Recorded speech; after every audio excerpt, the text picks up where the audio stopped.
May buntag tanan mga master, lalo na sa ating mga kapwa SPR dyan. So ito yung paano natin yung auto reload. So gagawin natin ngayon,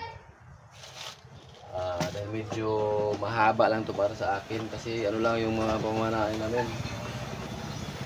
karamihan danggit o yung mga balawis, o yung tawag sa kanila sa mga lugar, balawis. So gagawin ko dito, babaguhin natin yung estilo nito. Ito, hindi ito maging ganito. Gagawin natin, tanggalin to, itong para sa pagkasan niya, tapos yung lalagyan ng guma, kukunin to, tapos ang natin is bubutasan lang natin dito sa gilid. Parang iba na yung niya, yung estilo ng pagkasa. So ano gagawin natin, puputulan natin to. Gagawin lang natin itong 45 from dito sa sa trigger to bunhole is 54. So gawin natin itong 45 na lang para medyo maiksi na. Pero pang malakasan pa rin ang nito, tira natin. So ano gagawin, putulin natin to, tapos idugtong lang natin. Tanggalin muna natin itong ating tunod.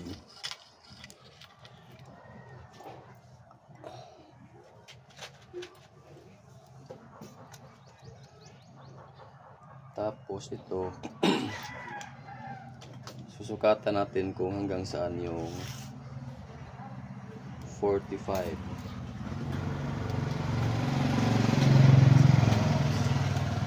So hanggang dito. So bale, pag pinutol natin dito,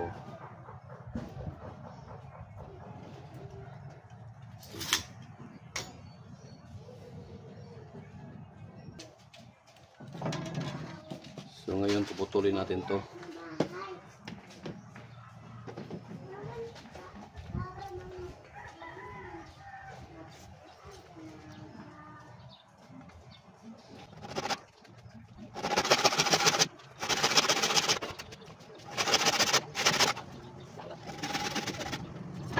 So yan, putol na. Putol natin.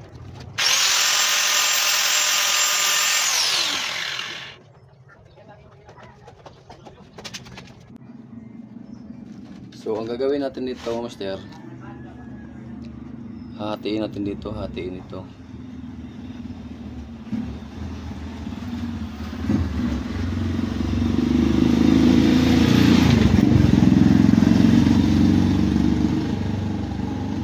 Tapos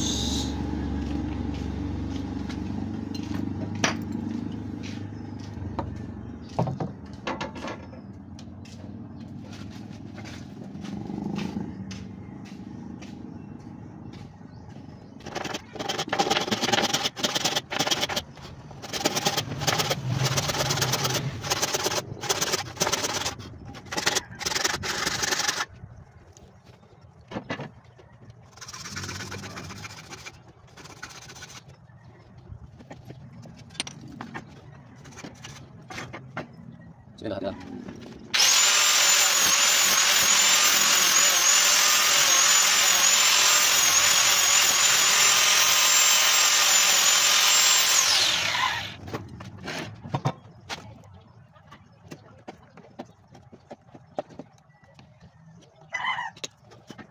So dito, isuot natin.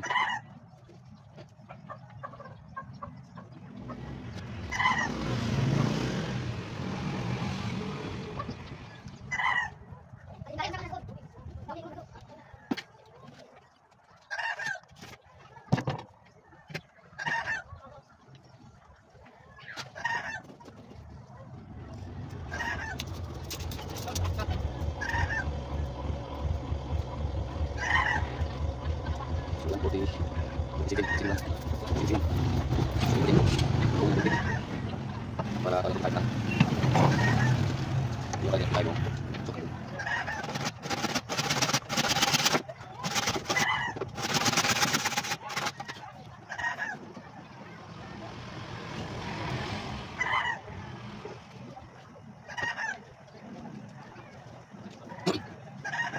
Sige itong sadyong, tanggal natin.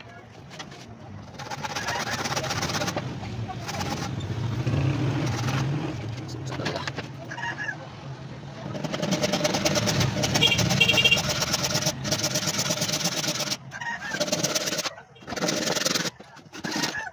Sagad. May kandabir.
Pag napinturahan to, wala na.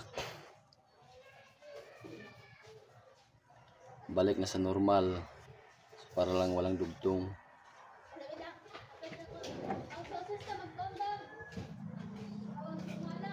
So diba? So okay na. Matibay din to para tong ano rin. Parang walang dugtong kasi naka-epoxy na. Mayroon pang naka ano dito na stainless, yung tawag sa tarugo ba, tarugo.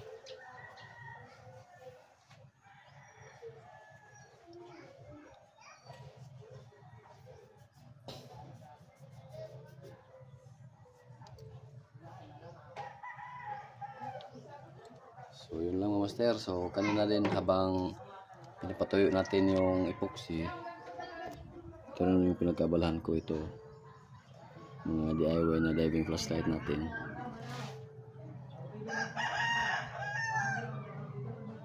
So hindi pa ito naka-epoxy. Ayan pa lang ang pagsimbol ng ating DIY diving flashlight na housing.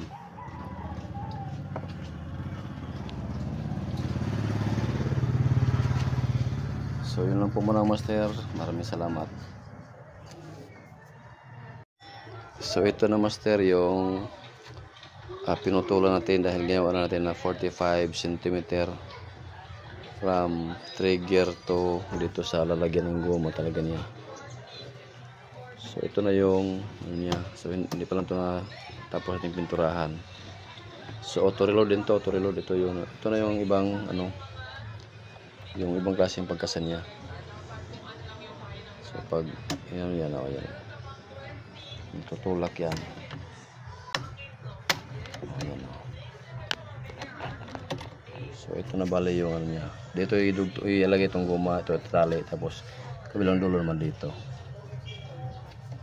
So yan na. Guma na lang ko lang nito. So 45 cm auto reload. So pintura lang kulang natin. Ayan.